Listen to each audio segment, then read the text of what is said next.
normal Ashe build, but this is one that takes 3 items to really turn online. It's harder to kill you. You're kind of deceptively tanky because the Black Cleaver has more HP on it, and then the Blade of the Ruined King gives you a lot of extra healing.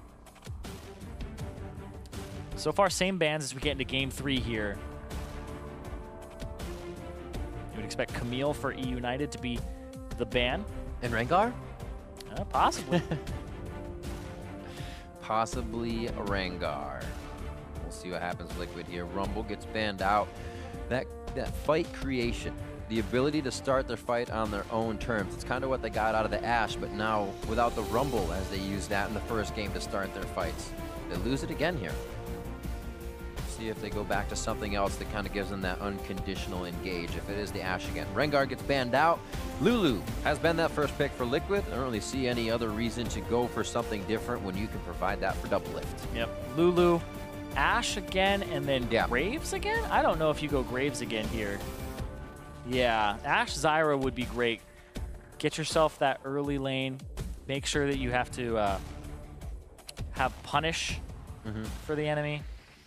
This is the same lane that they ran last time, but it means that the jungler is not something that you may even have to pick in this first round, depending if Reignover takes his here. You're going to have 2 up that you want to play almost, right? You always have the Lee Sin on the other side.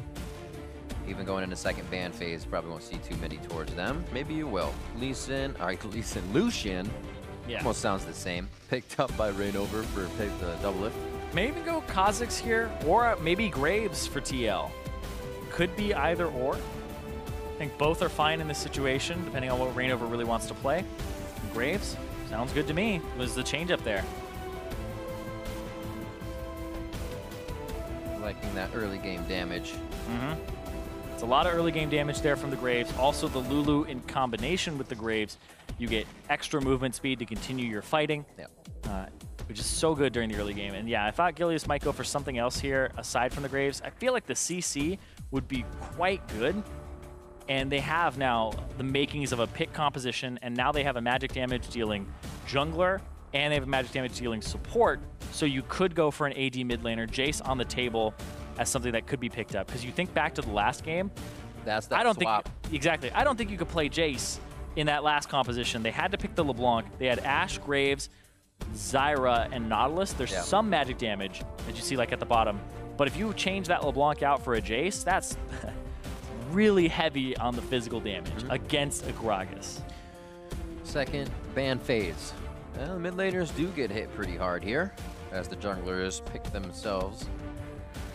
Cassiopeia, and looking for the last Ahri ban now here. Ahri, maybe Syndra. Vladimir? We can only see Syndra between these two anyways. Yeah, it's like Ahri, Vladimir. Yeah, Vladimir would be there. Renekton for the top lane, a safe top laner to get out. Rumble and Renekton both banned out. As definitely looks down the line. Vlad, you feel good on Vlad? Or yeah, I actually think you do, because you just banned out the 2 Vladimir counters. You banned out Orianna and Cassiopeia. Yeah, I say you go for it.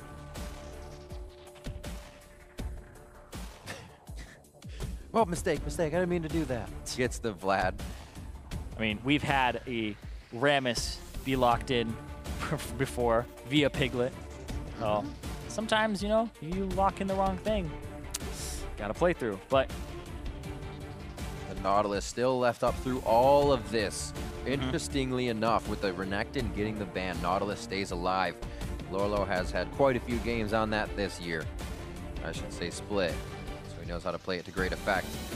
Will it be the Ahri locked in once again for Piglet? Still, towards that late game, we saw the 60-minute game. He was doing quite a bit of damage scaling up. Yeah, I like final pick here. I like leaving the Ahri up. Yeah. Oh, nice. So it's going to be a Kennen top lane for Licorice here. Seen a bit of that AD Kennen as well. Frozen Mallet. Well, also the buffs to the Blade of the Ruined King help the AD Kennen build. A lot of people would go for something like Wit's End into just more auto attacks, Runaan's Hurricane, Blade of the Ruined King, but the Blade of the Ruined King buffs help a lot. Look at that. Oh, Lorlo had Ahri. This is going to be a great game. No, as they swap around, obviously getting themselves into position here. Looks like it's actually going to be pretty even in summoners. No teleports going to the mid laners this time. Matt still running that Ignite to Zazel's Exhaust. Always making sure they have that Exhaust in the game. as they get into lane. Yeah, the exhaust for the Ahri is going to be great here. I do like the double ignites so that they can make sure they have something for the Vladimir in majority of these fights. But I think that the pick ban, definitely a little bit better here for eUnited than it was last game. They now have the Ashe Zyra lane again, but they now have the Vladimir instead of the LeBlanc. The bans changing up. Previously, they had banned the Ahri Renekton as their second round. Right. They banned the Orianna Cassio, and then they first pick on the second round the Vladimir, which I think is very wise to do, because if you don't, then you probably pick Renekton there. Yep. Because that would be the ban that Team Liquid would have to spend. We are getting into Game 3. We've evened it up. We're now in a best of 3, if you will. TL win, hashtag TL win, hashtag EUN win.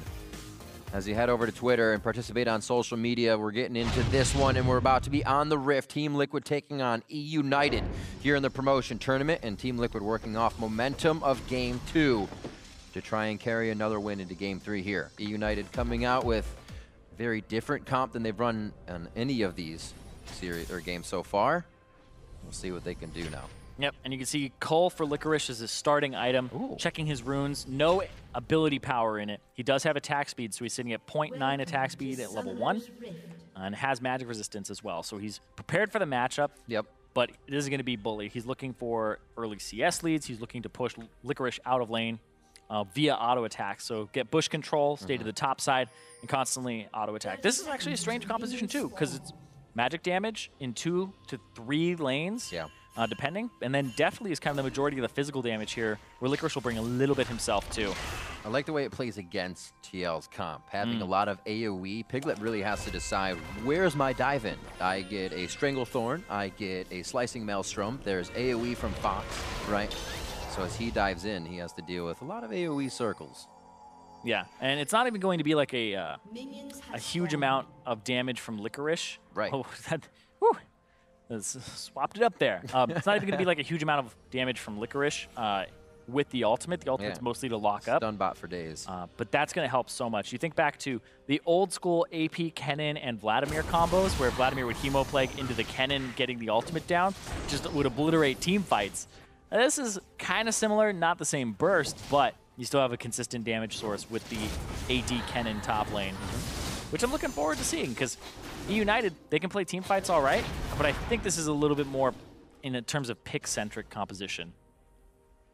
Whereas TL, kind of front-to-back team fight, kind of standard team fighting for themselves. Can pick, but they also have the Lulu so they can stop a pick from happening as well. And that's where my eyes are. My eyes are this bottom lane again, because this has been Matt dead twice in the early game. And that's chucked out again. That is... The first wave, that is always what happens. Every time they go in, potions get chugged down. They're still good for double lift on his. Matt has already had to use a few. Second wave will come through.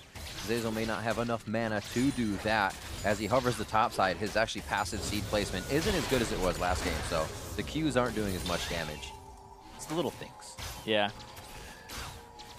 Also could make sure that he gets some plants down if there's a jungler that comes through. Yeah. Speaking of jungler that comes through, though, Rainover, we saw the reset. Slow him down a little bit, but he won't be too much worse for wear. Graves pretty much doesn't use his potions in the jungle anyway. Right. So the fact he used one of his refillable potion stacks, preposterous. So behind. But I mean, if he dies at some point and maybe 100 and some odd health would have helped him, then possibility 125 could have been the magic number, really. Speaking of 125 HP, that's how much Gilius had there. He does have Smite, though, so he'll be able to pick up the Swamp. Pretty much everything is going how you would expect in this game 3 so far in terms of the laning. Top lane is getting shoved in. Piglet actually a little bit behind here, but then Double Lift still beating deftly, even though Matt got shoved out of lane and had to blow all of his potions already. There's just a huge potion deficit in the TL bot lane, but Double Lift just seems to be a superior wave manipulator and pusher of the creeps and like actually CSing compared to Deathly. Zazel still actually pretty good on potions. Blows that mana bar, drinks one, lets it build up, and he's just going through every reel trying to get the most out of those potions that he can, not just casting a spell and eating one to keep the mana topped off. Oh, here comes Rainover. Not enough defense right now by the bot lane, and this is the first time we've seen Rainover first to the bot lane as well. Definitely goes down. First blood over to Matt again. Yeah, and this is... Matt got it this time, 100% KP in the first bloods for himself. But I will say that was just a route that you should expect. Graves gets the loop around again. He avoids the wards, but he would have avoided them anyway. They don't have proper warding mid on the bottom side of mid, and they don't have warding in the river at all. You can see it was just Tri-Brush and also bottom bush ward. So was able to sneak by that vision. And that's live and learn, right? Consistency of what eUnited has done every game. They push us up, they play aggressive, they're going to keep volleying. The mana's low, usually for Zeyzal. Come and gank now. Third game, works out perfectly for TL. And now it is again in the hands of Reignover. He can continue to create pressure. Gilius may have to continue to answer that. Reignover clear the bot side. He'll be hovering mid and top as he goes back. Yeah, gonna lose out on a lot of CS on the bottom side for Deathly. One's the one who died, so still in a bad spot every single game so far, behind double lift in the early game. Licorice though, large advantage right now for himself. This wave will push, but it's still not enough to equalize it completely. And you see what Gilius is kind of doing? He looked like he was just setting up wards. He backed and got himself the Tracker's Knife as his very first back. Some Elises will get a kill and they'll go for Moby Boots or something, but this was just a straight up Tracker's Knife to ward up the enemy jungle and make sure Reignover can't have the same influence he did last game. Blast Cone over the wall, very hard to gank onto a Kennen. Doesn't look like they're going to use it just yet. A ward in the river was causing Licorice to play a little bit safer. 54 on his call to still be stacked up. Fox is pushing in the mid lane, 48 to 41 there. Like you were saying, we'll have to see if they can change things around for Lorlo. Maybe he said to Reignover, I'm fine here on the top side. I'm Nautilus. Yeah. I can be behind CS. Yeah, it's kind of a lane that you want to gank for your tank because he has a CS deficit and he's getting kind of smashed. Yeah. But I don't think you can in that situation. The bottom side, though, looks like... yeah, pinged for wards. Yeah, there's wards everywhere here that were just placed down. Matt, because of that early kill, gets a Sight Stone before there's one for Zeyzal, so he has superior wards. Top side, though, Licorice. Hook will come through. Gets a flash out. Actually becomes very scary for a Kennen. Now E becomes your literally only escape, so you use that in lane, you're almost dead to rights. So you focus on how much Reignover goes back. Exactly, and so you can see he places a ward in his Tri-Brush, but that's still not enough coverage because he doesn't have control of the river at all, and that belongs to TL. So Licorice, I think he'll play a little bit more reserved now until he sees Reignover out on the map, which he just did because Reignover crossed mid, so he could probably push up now. And Lorlo, I think, has to back soon. Yeah, he's out of mana. He doesn't really have a way to CS under the turret perfectly well, so he's going to try to back before this wave crashes in, and then TP. Just that part where your wave clear isn't amazing? Yeah. Yeah, as Kennen, you're like, ugh, gotta get it. And he should be fine. He gets a good bit of wave. It should actually stay at a very good spot, though, for for Lorlo. So we see Gilius now over the wall of Baron Pit. Spotted. Yep, getting spotted out, so he's not going to be able to do too much damage here in the jungle. Team Liquid, however, may be able to work off something or just stay safe. He's on a mission. Gilius was just like, I'm placing this ward down. I see that there's a ward in there, but I'm just going to run into their jungle. He places a ward down on the other side of their blue buff without stopping. His top laner isn't in top yet, and he's going to kind of chill. There's double ping as well. Is Piglet coming back to rotate? He's got Blast Cone, and there's also, actually just went over. He went over for the Blast Cone. And so Lorlo, Licorice not quite in range yet. He's going to try to get there, and he's going to run him to Reignover, and Reignover also has Piglet coming up. Bet you didn't expect him to come out of his own jungle. Out of the woodwork as Reignover. Piglet has rotated back from the mid lane. Spirit rushes up as those laners are 7. And he should be able to pick up the kill. Orbit Deception through Gilius should be it. He actually gets it with the final auto. Double kill. Reignover burning down. Keeps alive as well as he chugs the potion on the way out. Yep, and that's going to be more kills going over to TL. They pick up 2. They pick up Gilius and Licorice, and they get a lot for that. They don't have to blow many summoner spells themselves, but they get both from Fox and they get Gilius's. Interesting play. Gilius not knowing the whole time he was on that left side of the map. He was basically hatching wards as he walked over them. Well, they kind of knew that he was in there. They saw him go in. They didn't see him leave, and it's like, all right. So Lorlo face checks. They may have thought he was at the blue, but the reason that they got that is Piglet roamed to 2. Piglet was faster to the roam than Fox was, and he was able to push up. much more lane pressure here to the United's definitely and Zeyzal. We saw this actually in the first game going just as well for TL.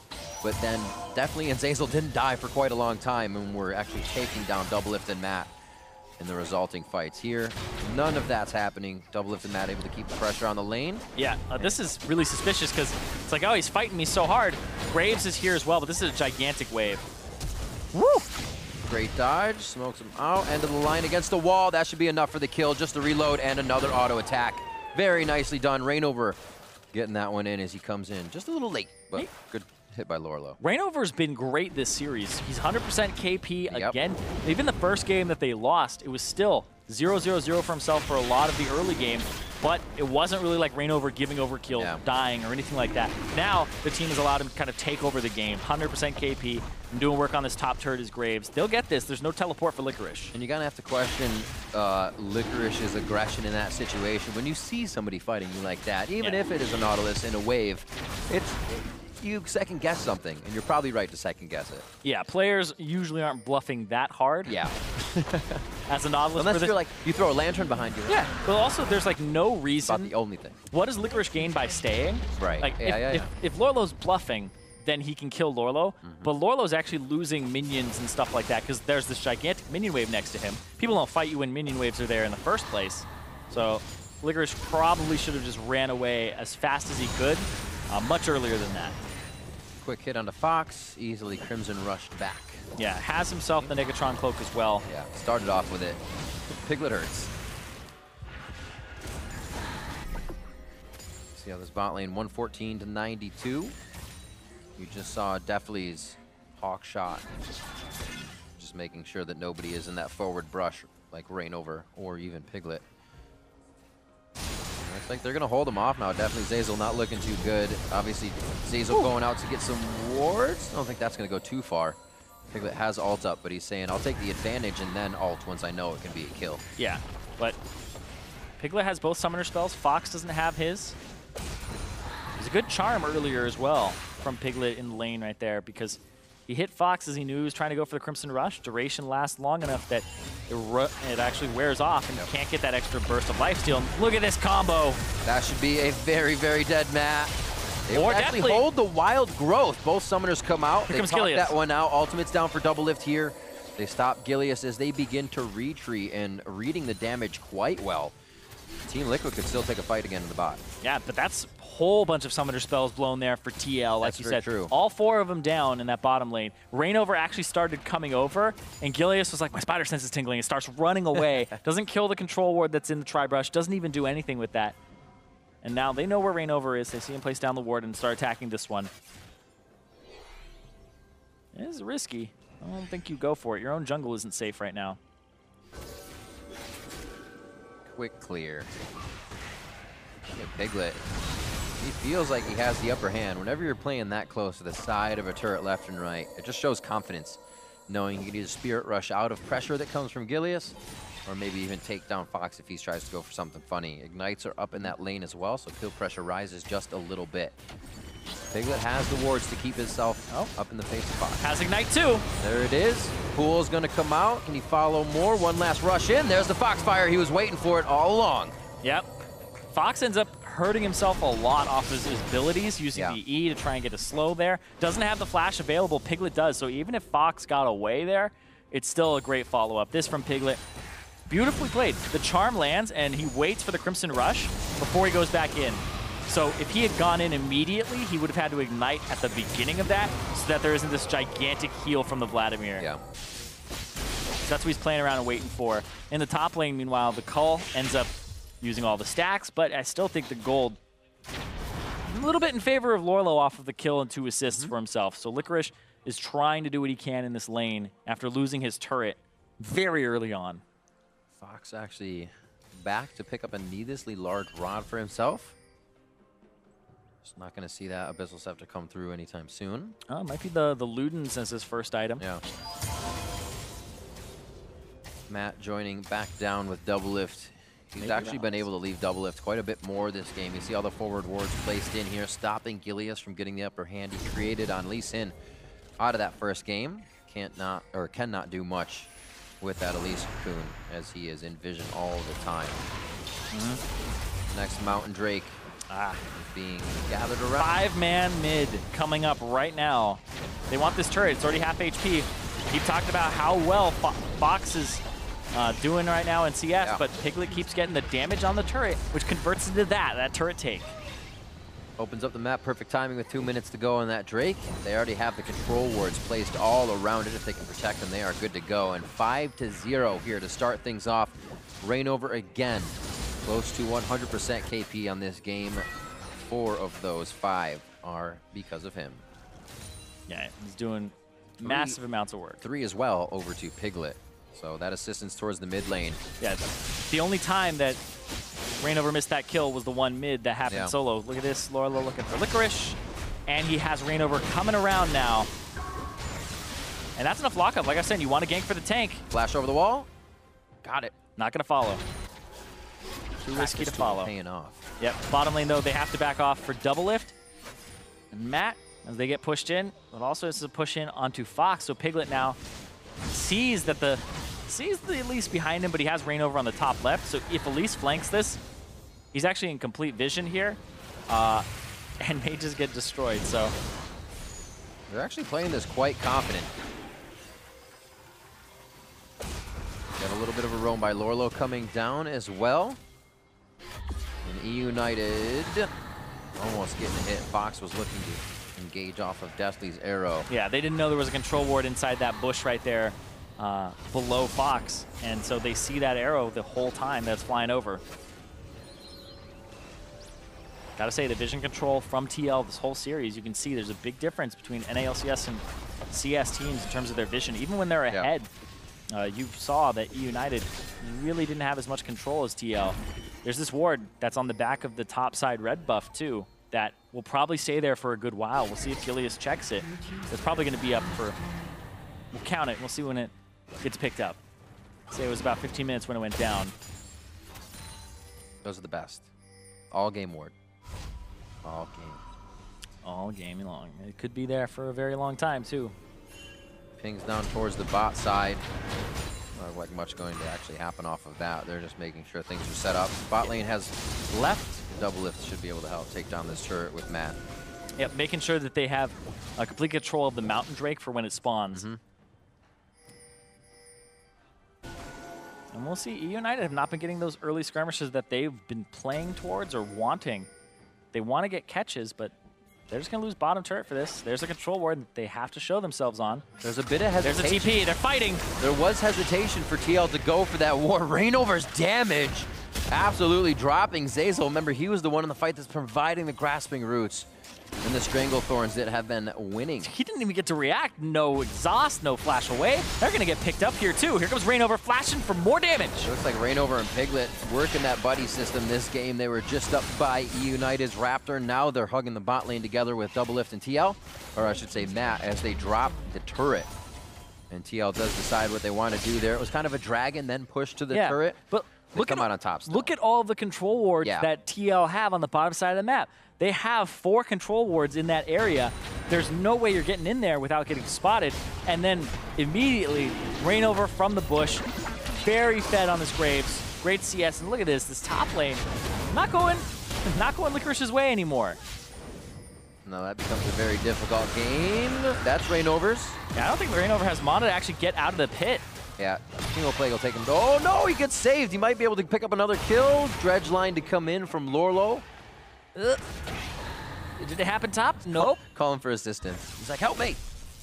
The ping goes down. He is safe as he gets himself away. Very scattered here for eUnited as they try to pick up kills. They're being fought against on the other side of the map, so even if Licorice wanted to help, he can't. TP's down and also just continues to have Lorlo in his face. It's becoming interesting what Licorice may be able to even do as he gets into these fights with the way the game is going. Yeah, he needs that Rune's Hurricane, that second item for himself, so he can start getting that on-hit damage from the Blade of the Rune King on multiple people, increases his wave clear, and does, honestly, a lot more damage for this Kennen, as that attack speed helps out so much. It seems it took a few games. We still have quite a few to go if eUnited can turn things around here. But Liquid is showing that prowess. The reason why a lot of these players are in the LCS is because they can control these kind of skirmish situations, continue to push forward even with a loss of members.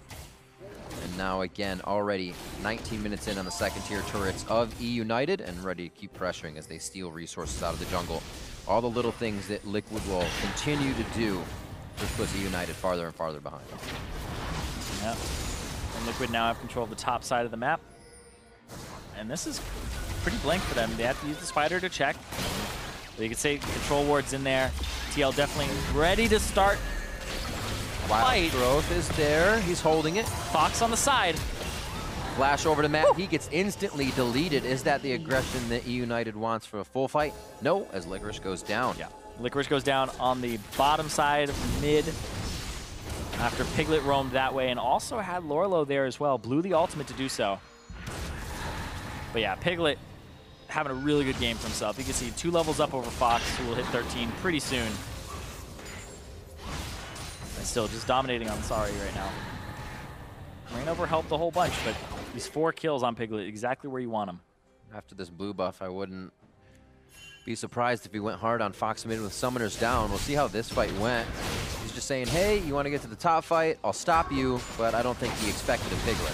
No, was not expecting Piglet to roam down. Was expecting Piglet to go help that gigantic cluster of the rest of TL, and then maybe he could get a flank in, but they don't have ward coverage in middle to see that happening, and that Piglet actually decided to go for the kill with Lorlo. Blue buff is his. He's actually stepping up on Fox right now. Pushes him off the lane. You can see in the mini-map. And Piglet himself playing safe. They don't even have wards over to that side of Gilius, but he says, this is a 6th sense. I'm feeling it. Somebody's next to me. And the rest of the team is a cavalry right around him to help if anything happens. Yep. You can see Zeyzal, Deftly, and Gilius, the pick of this team, all hanging out in this bush. But TL kind of only have to use this part of the map for rotations when they feel like their turrets are threatened, and as soon as Doublelift pushes up the top wave, that's exactly what happens. Now they get to go back in. And it's kind of the systematic way that you establish vision is pressure and then vision, so bring enough people to pressure, and then go get vision afterwards. Some people will try to pressure by themselves and then get vision, but that's where you die. That's where you get outnumbered. Speaking of pressuring and not getting vision after. Cool's going to be there. He tries to go through the entire team to get to the rest of them. Doublelift locked up so the culling can't continue. In distance, he just keeps firing off, and quick dodge as the Glitter Lance goes back. Bot lane still going back and forth. No TPs to come from these two, but TL is backing off, and this may be eUnited's pressure to finally drop this outer turret and then have their own right to go through TL's jungle. Yeah, pings onto Baron here. Yeah. There's a ward on it, a control ward, so they have to clear this one out. eUnited will be spotted as they do this. And they're actually going to go for it. They started it up in vision because they said that Piglet and Doublelift are back. They're going to try to blow this up. There's the TP on the top side. And they're going to collapse onto Lorlo. Lorlo TP's in just above them. A 3-man knockoff with the Dredger. Anchor toss and dredge line. Zeyzal's low. Gets a hit from Rainover. Goes down. Both of them fall. Gilius and now Fox in the eyes of Team Liquid as he drops. eUnited trying to force Team Liquid's hand to pull them around, and they did. I don't know if they want this fight, but they had to take it, and now it's Deftly that goes down as well. Another kill as Piglet is 6-0. Yeah, Licorice couldn't really keep tabs on Lorlo there. He was back behind the turret and went for the teleport. You would expect the Kennen to be able to continue the aggression and maybe even interrupt it by diving the turret, but he didn't have that type of pressure on Lorlo. Lorlo gets the teleport in. Licorice does not get to match, and he gets 2 turrets for the Baron and all those kills. Not really worth. Oh, I like this from Piglet too. A Lich Bane coming through. But yeah. And it feels good, right? Okay, it's a scattered fight. Yeah. I don't know if they actually see Lorlo coming through there on the teleport because of the range. And then right there, the flash to the other side from Gilius makes it so that Zeyzal and Fox also get knocked up. They pick up Rainover, but then just Doublelift is doing a lot of damage here. Piglet as well, and they can't get through Lorlo. And as soon as Lorlo gets to about 1/4 of his HP, that's where he backs up. That's where he backs off. But if Lorlo's not allowed to get into that fight, it's completely different. And that's going to be just about 20 7.5 minutes, around 28 before you even see Deathly's flash. Maybe a little sooner from the replay. But they have a lot of time to work that. With a Nautilus and Ahri, you don't want to not have your flash up as an AD carry right now. Things are only going to get harder for eUnited. 2.5 minutes left on that Baron buff. It's going to be the breadcrumb wards placed by Team Liquid on the way out to keep their vision. You can see him clearing as well. It was an interesting attempt at a rush from eUnited. They had a Mountain Drake, but they really didn't have the damage yet to do the Baron that quickly. And you see them pull off, but whoever made that call is a very bold one, and it's one that really just cracks the game open for TL as they make the right call to counter and teleport onto it without having the TP interrupted. Top wave waiting for Team Liquid right now. They don't have to do anything too crazy in this siege. Collateral damage coming out from Rainover to just pepper a little bit of damage over to eUnited. Lorlo just basically getting tickled by the damage here. Another arrow crossing the team. Licorice knocked up. That's going to be Licorice going down first. Gilius very low, as well as Zeyzal on the backside. They drop Gilius immediately after he hits the ground. Fox is going to be the next to fall, and TL is inside the base with almost an ace. Zeyzal walks to the fountain. Yeah, that might be it right there. We could see death timers aren't that long, but it might be long enough here. Everybody's still up for TL. Zeyzal doesn't have damage either. He went for a defensive build because they didn't slaughter the early game. So no Leandri's on him, and you can see no wave clear. TL's going to take game 3. Another sub 30-minute game from Team Liquid, who turned the afterburners off after a game 1 loss. We're going to a game 3. Game point, Team Liquid. Game 4. Yeah. This was 3. Looking for match point there. And lead 2-1. It is a best of 5. So they still have to win one more. Whereas eUnited, they had a good start. It was a long game 1, but games 2 and 3 been about the same duration as that first game in terms of combined game time. Very true.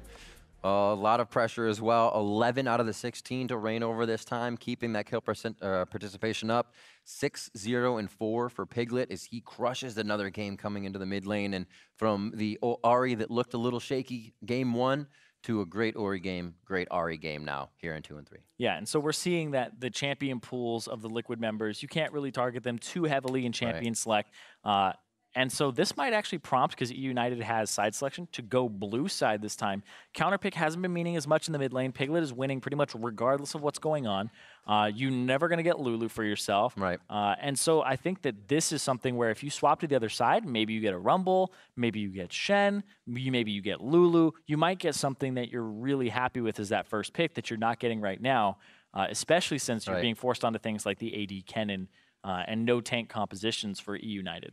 I really liked the way that Jhin played for Deathly. It wasn't the biggest in the laning phase. Their laning phase hasn't been that great, but they were able to survive on it. And the Ash arrows weren't connecting. TL's too ready. But if you have that curtain call to slow down the fight, consider that engage if you do get a pick, instead of saying, we got to pick, we got a cocoon, we have to go. It seems like that's favoring TL in the split-second instant fights. Yeah, and I think a lot of that is vision control. As soon as Rainover gets a lead, the vision control gets established across the board. Matt got a first blood, so he got Sightstone, and then there's really no way in for Gilius to get in on that bottom lane, which has 2 CC spells, where he doesn't really want to gank any other lane, right? You're not going to gank this Nautilus with the cannon. Ganking for Vladimir is awful. He has no CC. So he really wants to gank bottom. First blood goes over. Lulu has Sightstone. Can't get it through past all the wards. Oh well. And now Rainover takes over the game. All right, so now for an in-depth look at that Liquid win, let's send it over to our analysts. Thank you very much, Riv. Liquid picking up another one, bringing it to 2-1 in the series. So definitely turning things around from that lengthy game 1 loss that they had. I mean, these are the games that you expect to see out of Liquid. This is the number 9 LCS team. Literally a week ago, they beat TSM. Like, this team should have had no problem stomping through the promotion tournament, especially against number 2 challenger team, eUnited. This should have been a thing that they were able to win. And game 2 and 3 looked like it was supposed to. If you forget game 1 even happened, you're like, yeah, of course. And you know who looked so much better, who was the main catalyst for that? Rainover. Yes. Large difference between game 1 performance to games 2 and 3. Getting stuff done early here. Yeah, put away your umbrellas. Rainover here in this one. Actually, really cute. He predicts the flash with the smoke grenade as well. And as the caps were talking about, the first one going onto the support, giving the early Sightstone, and it's just he's always around. You can see at the bottom. I want to point out the fact that he's winning in minion kills no matter what, but the difference is what he was actually doing afterwards, because he had failed ganks in game 1, he had great ganks, this is you see in game 3, I believe, right here, and you can see his kill participation at 20, right? In the first game, they had basically no kills, but 50%, and then here in 2 and 3, he's basically doing all the heavy lifting, making it all happen, and this is really important that he's making this all just go well. So the point is, he's still able to create large CS advantages, but within games 2 and 3, also creating action around the map to the lanes, getting kills, assists, making things happen for more than just himself. Right, because a lot of it is Gilius is ganking like a madman, and he's just attacking everyone all the time, and when he's ganking like that, it means that Reignover can take his jungle away, which is why the CSD is what it is. But the reason that his team's not dying all the time is because he said, guys, he's gonna gank like a madman, chill the hell out, like Nautilus versus Kennen. If you get a gank, Kennen just dies, he's squishy, but just don't give him the Slicing Maelstrom kill, and it's fine. Shout out to Cubes right here, my buddy. Coach, by the way, if you don't know, Fnatic Academy, who are in the promo tournament for the European LCS just now from the Challenger Series, talks about how you should be playing the jungle role and that farming it out. I mean, at one point he was a coach in the NALCS. He was. Qualified complexity into the NALCS, and yeah, as mentioned here, that these is a distinct 2 styles of jungling. One, you'll find much more success in lower elo play, and solo queue, which is the gank over and over again because teams are less likely to respond in kind. Here on the LCS stage, though, when ganks aren't rewarded with kills, oh my goodness, you fall far behind someone who's pathing correctly like Reignover. And that's the thing, Reignover's strongest aspect as a player is his pathing and decision making. Super smart player, like very often is the right place at the right time. Yeah, he ganks much less, and sometimes there are openings that he gives up by ganking at the wrong times. He's not literally the perfect jungler of all time, but he's good. His strengths lines up very well, and when his team plays around that, it works a lot better. So should Gilius stop ganking, right?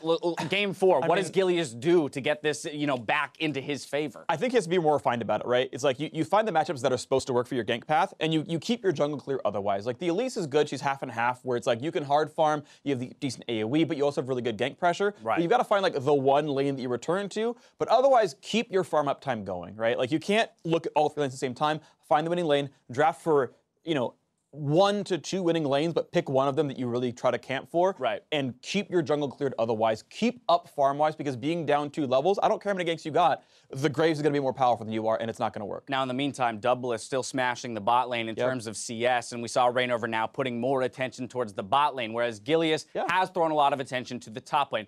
If not changing maybe the style, the aggressive ganking style, should he maybe focus now bot lane, keep his bot lane more in it? It's so hard. Like, I mean, it feels like you're running out of options because, again, Liquid are a better team. You have freaking double lift. Like, there's not a lot of options here at this level of play. For a second, I thought you said freak and double lift. Oh, yeah. Like, best bot lane of all time after your days of numbers. I never want to see that ever in my life. Sorry to derail you. Go ahead and close your point. But it's difficult. I don't think you can gank the losing lane. I think maybe you can play a super hard push lane, like you play Karma and, Caitlyn or something like that, and you say, okay, we can go for the hard push into tower dives. Maybe that can work out for you a little bit. Lulu has a hard time fighting back when she's getting pushed in. But I think you can maybe either make top lane be squishy, ban 3 tanks away from Lorelo, or you find a way to play dynamic mid lane where you gank a pre-6 Ahri, something like that.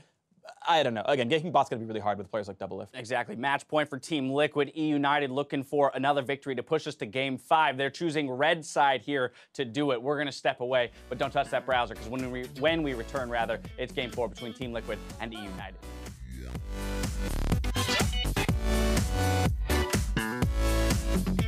I'm slowing them. Yeah, Vlad's looking to play we can fight after tower. We can fight after tower. We can. I blocked Go Kennen. One Kennen. Go Vlad next. Vlad. He pulls down. Vlad. One Vlad. That's it. Nice, and then. Yeah, it's in there. Good job, guys.